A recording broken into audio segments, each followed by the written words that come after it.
자, 여러분 안녕하세요. 벌써 3시간째입니다.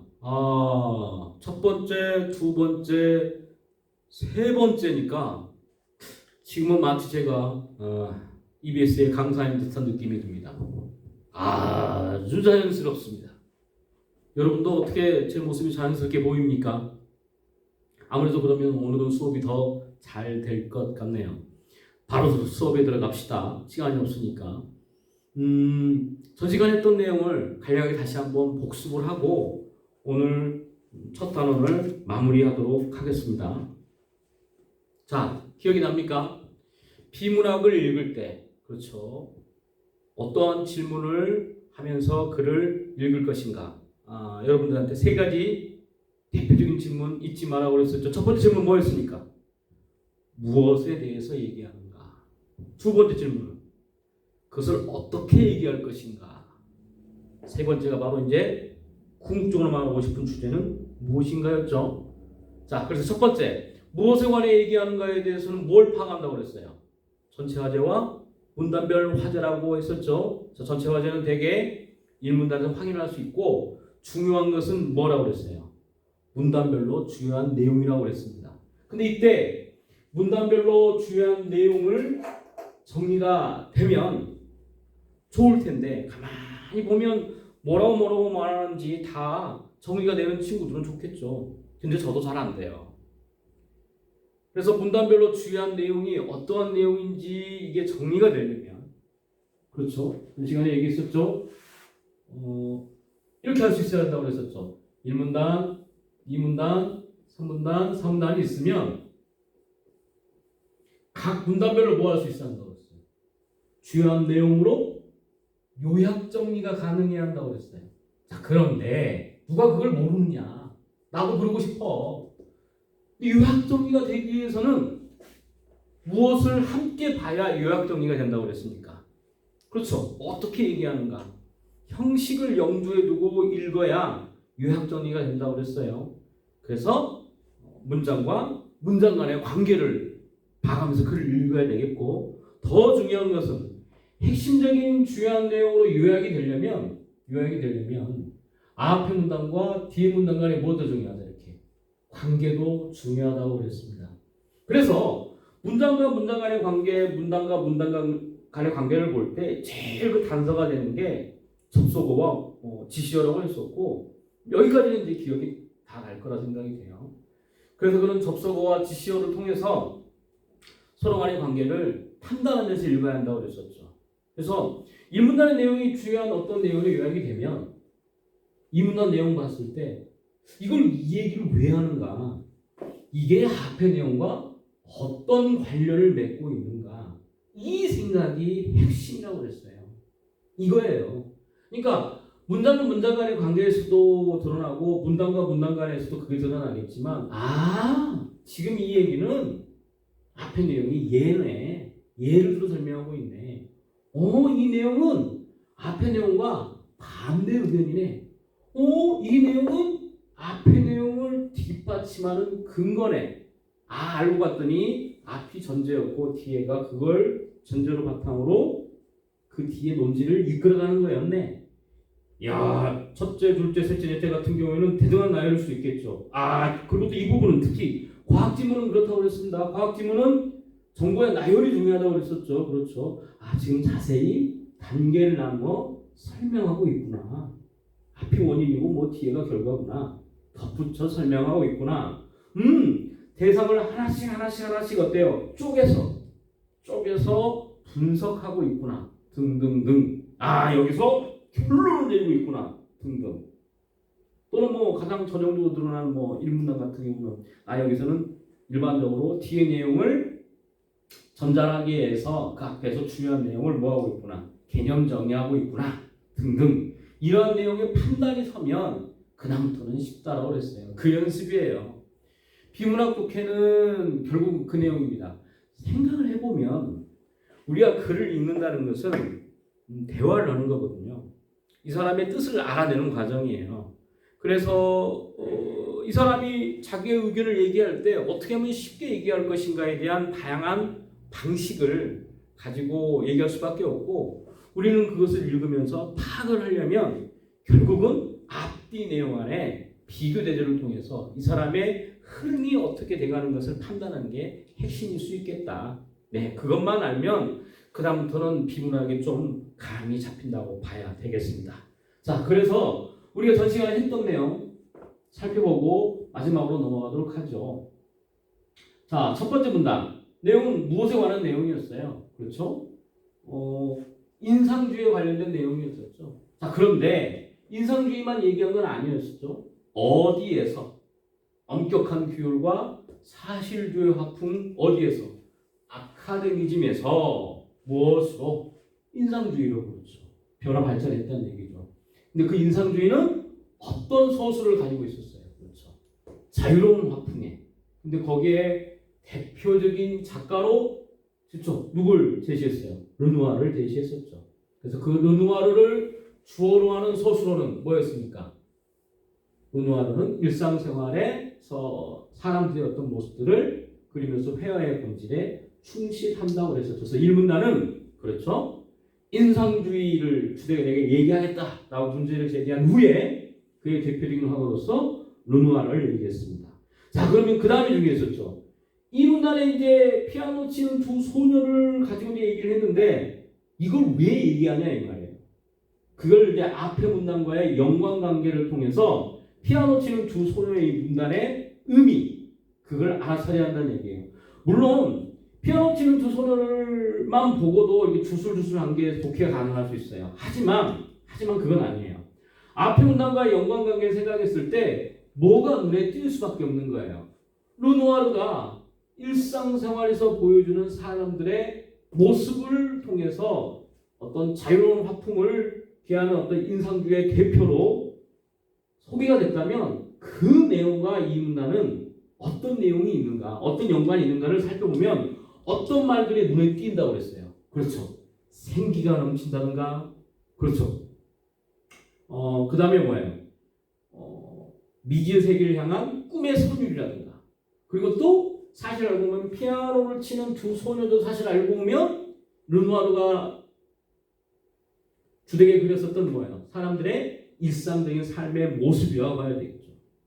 그래서 피아노 치는 이 두 소녀를 얘기한 것은 이 문단에서 결국 무엇과 연관이 있는 거예요? 일상생활을 그린 르누아르의 작품의 예인 거죠.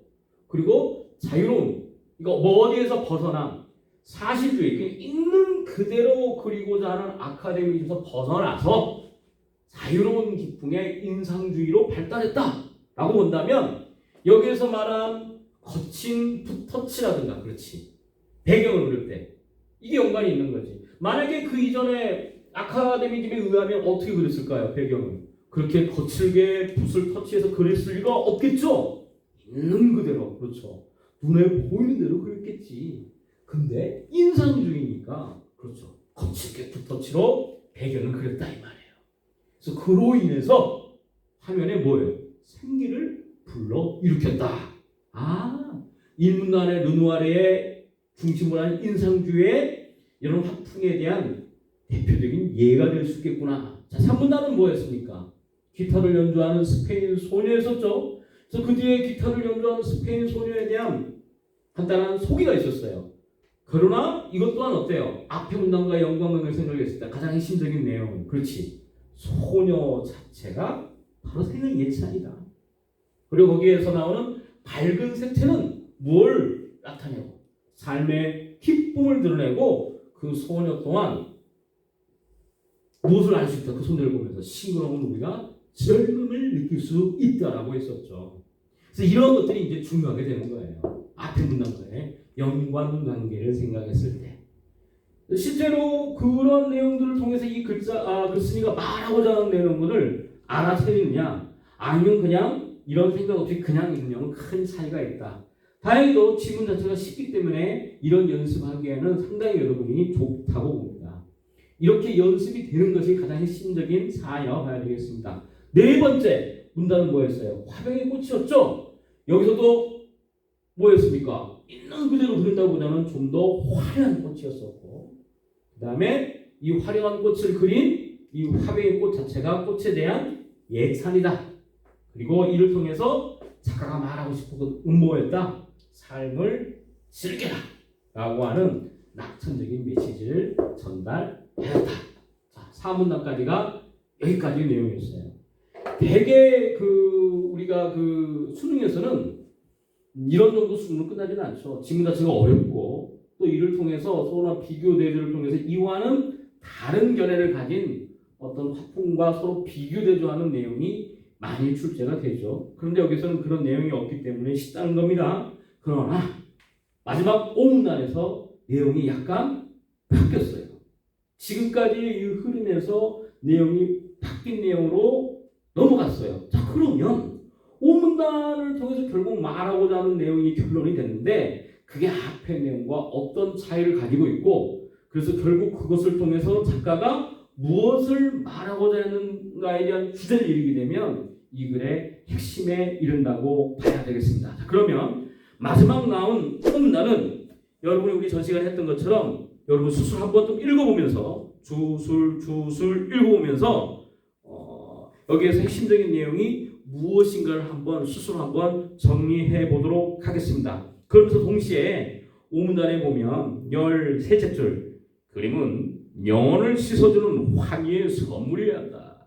여기에서 영혼을 씻어주는 환희의 선물이란 말, 환희의 선물이라는 은력 표현이 과연 무엇을 의미하는지 한번 생각을 해보시고 그리고 맨 마지막 줄 곧 자기 자신이 가장 깊은 고통을 겪었기에 그는 진정한 행복의 모습을 그릴 수 있었다라고 했어서 진정한 행복의 의미가 무엇인가?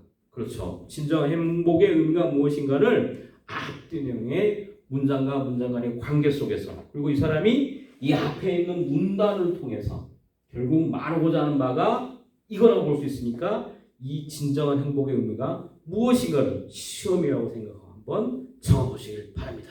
자, 잠깐 멈춤을 하고 예습을 안 하는 친구들은 지금 방금 제가 말씀드린 두 가지 내용을 한번 써보고 그 다음 강의에 임하길 바랍니다. 시험이겠죠 당연히. 자, 오문단 해봤습니까? 선생님이 제가 여러 차례 여러분한테 얘기했는데 결국 공부는 혼자 하는 거고 수업 시간이나 이런 동영상 강의는 공부는 아니라고 봐야 돼요. 가이드예요, 가이드. 안내하는 거예요. 결국 혼자만의 싸움이고 혼자 글을 읽을 수 있고 정리할 수 있느냐 없느냐가 핵심이지 잘 들었느냐는 핵심이 아닙니다. 그래서 방금 오문단과 관련해서 두 가지 한번 생각해 보았는데 그걸 그 전에 한 친구와 그러지 않는 친구와는 차이가 있어요. 지금이라도 하지 않았으면 잠깐 멈춤을 누르고 선생님이 두 가지 생각해 보라고 그랬잖아. 환희의 선물이 어떤 의미인지 그 다음에 여기서 말하는 진정한 행복은 무엇을 의미하는 것인지 한번 깊이 한번 생각해보고 써보라고 그랬어요. 머릿속에 그냥 떠올릴 것만 생각할 게 아니라 한번 써보라고 그랬습니다. 그러고 난 다음에 다시 한번 비교대조 해보기를 바랍니다.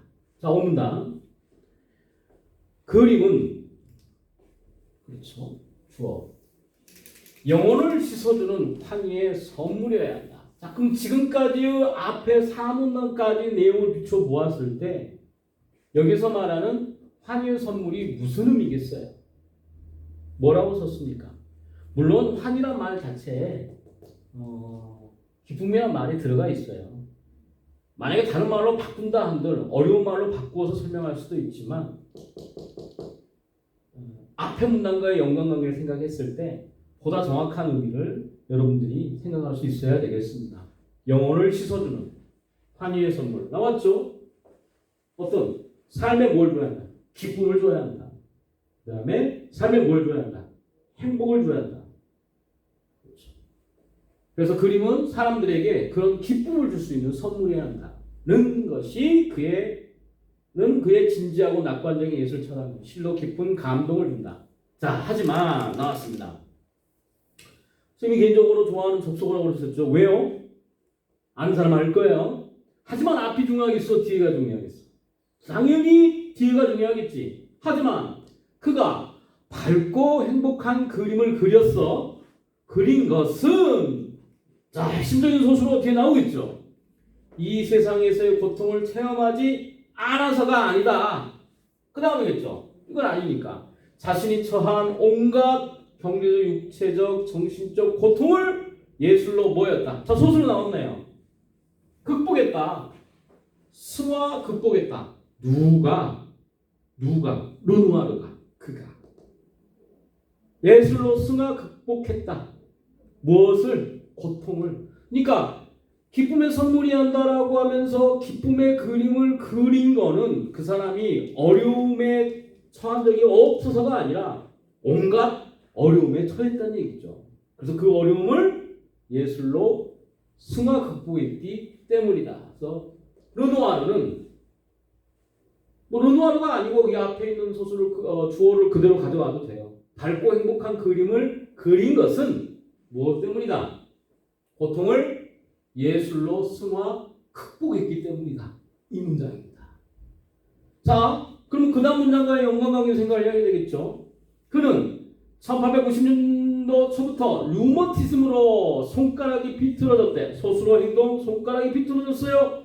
붓을 손목에 묶고 작업했어요. 그 후에는 퇴행성 류머티즘 증세가 심해 다리가 마비됐어요. 휠체어에 의존했어요. 그럼에도 불구하고 손에서 붓을 놓지 않았어요. 소수로. 다 어떤 내용이에요? 엄청난 고통에 휩싸였던 얘기지. 특히 뭐 반복되고 있어요. 류머티즘 증세로 인해서 마비가 됐었다. 아, 이 문장은 앞의 내용의 고통의 예시였구나. 또한 접속어 놓지 말라고 그랬죠.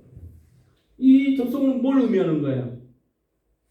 같은 내용이 반복된다는 얘기죠. 고통이 아냐 다를까. 그의 어린 두 아들이 조동걸미 두 아들이 어떻게 됐어요? 제1차 세계대전에서 부상을 입었대. 아, 이 사람이 고통을 당한 내용이 계속 연관돼서 계속 나열되는구나. 이렇게 생각하면 되는 거예요. 부인 알렌도 어때요? 당뇨병으로 사망했대. 홀로 남게 된 순간에도 그가 고통을 극복할 수 있었던 것은 극복한 것은 그의 영원한 동반자 일에 뭐가? 삶의 의미에 뭐가? 그림이 있었기 때문이다. 소수로 그림 때문이다. 반복되고 있죠. 가족을 잃었다는 고통에 있었음에도 불구하고 무엇 때문에? 그림 때문에 극복할 수 있었다. 그러니까 류머티즘 증세나 마비도 결국 이 사람을 가로막지 못했고 이와 똑같은 의미의 가족들의 고통도 이 그림으로 극복할 수 있었다. 그 자신이 가장 깊은 고통을 겪었대. 소수로. 그렇죠. 이 사람이 가장 깊은 고통을 겪었대요. 그는 진정한 행복의 모습을 그렸다. 맨 마지막 소수로 핵심이죠. 그는 진정한 행복의 모습을 그렸다. 진정한 행복의 모습을 그렸다. 그래서 이 진정한 행복의 의미도 알아보라고 했었죠. 행복은 행복이지 왜 진정한 행복이냐 이 말이에요. 여기서 말하고 싶은 가장 핵심적인 내용이라고 봐야 되겠죠. 행복은 행복이지 왜 진정한 행복이냐. 다른 가짜 행복이 있을 수 있다 이 말이에요. 이 사람이 말하는 진정한 행복이 뭐겠어요? 앞의 내용을 근거로 했을 때 밝고 힘차게 삶을 긍정적으로 생각하는 것이 진정한 행복이었습니까? 그 자체가 여러분들을 유혹할 하나의 답지라고 볼 수 있겠죠? 매력적인 답지? 아니죠. 이 사람이 말하고 싶은 건 뭐였어요? 자신에게 주어진 고통을 뭐 했을 때? 극복했을 때만이 진정한 행복에 이를 수 있었다는 거고 그래서 진정한 행복한 그림을 그릴 수 있었다라고 이 사람은 얘기하고 있습니다. 알겠죠? 알고 보면 쉽지만 또 막상 쓰려고 하면 이게 쉽지가 않아요. 얘기했었죠. 머릿속에 맴도는 말들을 내가 직접 선택해서 쓰기까지는 많은 과정이 필요하다고. 이런 쉬운 지문을 통해서도 쓸 수 있어야 좀 더 어려운 지문도 가능하니까 제가 여러분들한테 지금 해라 라고 하면 반드시 그렇게 한번 하는 연습을 드려야 되겠습니다. 자, 잠시 좀 쉬었다가 맨 마지막 106쪽을 할 텐데요. 자, 106쪽도 한번 지금 멈추고 한번 미리 한번 해보길 바랍니다. 106쪽 한번 봐보세요. 106쪽을 한번 보면 세 개의 작품 뒤에 나온 글쓴이의 감상 내용을 정리하라고 했잖아요. 그러니까 감상 내용을 정리하라는 말은 결국 뭘 정리하라는 얘기예요? 그림에 대한 설명을 적으라는 거예요? 아니지. 글쓴이가 이 그림을 보고 무엇을 느꼈는가? 감상을 나타내는 뭘 적으라는 얘기예요? 서술어를 적으라는 얘기입니다. 이것도 어려워요. 막상 적으라면 즉 주술 관계 중에서 주술 문장 중에서 이 그림에 대한 설명이 아닌 이 글쓴이가 이 그림을 보고 어떤 느낌을 가졌는지 감상을 느꼈는지 그 서술어를 대표적인 두 문장씩 골라서 적으라는 내용이에요. 한번 적어보고 2번까지 르누아르 작품 세계에 대한 글쓴이 생각을 자기가 이제 정리한 내용, 이것도 수업 중에 했던 내용이에요. 한번 적고 난 다음에 그 다음 수업을 이어가도록 하겠습니다. 진짜 멈춤하고 한번 적어보고 비교 대조하는 거예요. 결국은 성장하는 것은 나 혼자만 하는 힘은 부족해요. 비교 대조하면서 자기가 어떤 차이점을 느끼고 내가 어떤 문제점을 느끼고 극복을 해야 발전하는 거기 때문에 반드시 적어보고 또 제가 정리한 것과 비교 대조하면서 자기가 왜 뭘 놓쳤는가를 알았으면 좋겠습니다. 멈춤. 마지막 정리에 들어갑시다. 자, 자기가 적어봐야 됩니다. 자, 한번 봅시다. 1번 피아노 치는 두 소녀에 대한 글쓴이의 감상 내용은 첫 번째는 뭐였어요? 기억납니까? 여기 썼던 거였죠? 첫 번째는 배경의 붓터치가 거친 붓터치가 뭐였다? 소녀를 돋보이게 해주고 생기를 불어넣어줬다. 그렇죠. 화면에 그 내용이 있었죠. 하나는 또 뭐 있었어요? 그 밑에 있었죠. 저 밑에 꿈의 소녀. 그렇죠. 배경의 추상적인 붓터치가 먼 것처럼 느껴진다. 미디의 세계를 향한 어떤 순수한 꿈의 소리를 보여주는 것 같다. 네. 그렇죠? 네. 이 두 개 이렇게 적으면 되겠습니다. 두 번째, 기타를 연주하는 스페인 소녀는 뭐 그냥 엄청 여기서 감격했죠. 이 사람이 뭐는 사랑스러운 소녀가 등장한다 이런 내용이 아니었었죠. 그게 감성은 아니죠. 그 설명이죠. 뭐였습니까? 소녀 자체가 뭐였다? 생애의 찬이다. 기쁨을 준다. 그 다음에 하나는 또 뭐였어요? 밝은 색채에서는 삶의 기쁨을 주고 또 소녀에게서는 뭐예요? 신비로운 뭐예요? 젊음을 느낄 수 있었던 것 같다. 두 번째 내용은 그 내용이었죠. 네. 생애의 예찬이다. 서술어. 그렇죠. 삶의 기쁨이 서술어. 그 다음에 싱그러운 젊음이 느껴진다. 서술어. 오케이. 마지막 세 번째. 화면의 꽃은 뭐였어요? 꽃에서 뭘 느꼈어요? 이건 꽃에 대한 예찬이다. 그런 거 있었죠? 꽃에 대한 예찬이다. 그리고 또 앞에 하나 살짝 얘기한 부분이 있었죠. 솜사탕 같다. 꽃이 푹신하다. 이런 느낌도 있고 뭐 꽃에 대한 예찬이다. 이 풍성하고 화려한 것은 그리고 맨 마지막 여기 있네요. 낙천적인 메시지를 준다. 즐기라는 행복을 즐기라는 그런 메시지를 던져준다. 앞에 여기 있는 여기 답이 나와 있네. 꽃에 대한 예찬이다. 그렇죠. 그 다음에 뭐 푹신푹신하다. 그런 내용을 적으면 되겠죠. 잘 적었습니까? 세 번째. 예. 솜사탕 같다. 푹신한 느낌을 준다. 기쁨과 희망을 주는 뭐야? 꽃에 대한 예찬이다. 이거 적은 친구들 맞습니다. 삶을 즐기라는 낙천적인 메시지를 준다. 쓰고 나면 쉬운데 보고 나면 쉬운데 그 전에 혼자 쓰려면 어려워요. 그러니까 해보라는 얘기예요. 두 번째, 르누아르 작품 세계에 대한 글쓴이의 생각을 다음과 같이 정리해보라고 했어요. 이건 뭐 다 좋기 때문에 하나는 뭐였습니까? 일상생활을 그렸다. 그걸 통해서 회화의 본질을 드러냈다 하고 또 뭐였어요? 맨 마지막 이건 행복한 그림 이면에는 무엇? 고통을 극복한 사연이 있다. 그 안에 고통을 극복해야지만이 가능한 건 아니겠느냐. 예, 두 개 썼으면 잘 썼으려 생각이 됩니다. 일상생활과 사람들의 모습을 헛보게 담았다. 자신이 처한 온갖 고통을 예술로 승화시켜 극복했기 때문이다. 예, 어때요? 여러분 지금 고통스럽습니까? 그러면 잘하고 있는 거예요. 말씀드렸습니다. 그 다음에 두 번째, 마지막 문제입니다. 오늘 삶과 예술에 대한 관점에 주목하여 르누아르 작품과 다음 그림을 감상해보고 작품의 소재와 작가 의식을 비교해보자. 사실 이게 가장 수능형에 가깝다고 봐야 되겠죠. 김득신의 그림을 의미하는 거에서 소수를 고르는 거하고 골라서 그 다음에 여기서 르누아르의 작품을 설명하는 감상하는 소수와의 그 차이점. 일단 김득신의 그림에서 어떤 차이점이 있어요? 일단 특징을 써야 되겠죠. 김득신은 그림에서 볼 수 있듯이 조선 후기 서민들이 등장한 풍속화는 자 여기 소수죠. 해학적이다. 생동감 넘치는 묘사다. 그래서 다양한 삶의 현장을 우리 눈에 생생하게 펼쳐준다. 그렇죠. 해학적이다. 생동감 넘친다. 그렇죠. 다양한 삶을 드러낸다. 이렇게 특징을 소수로 구분할 수 있으면 되겠죠.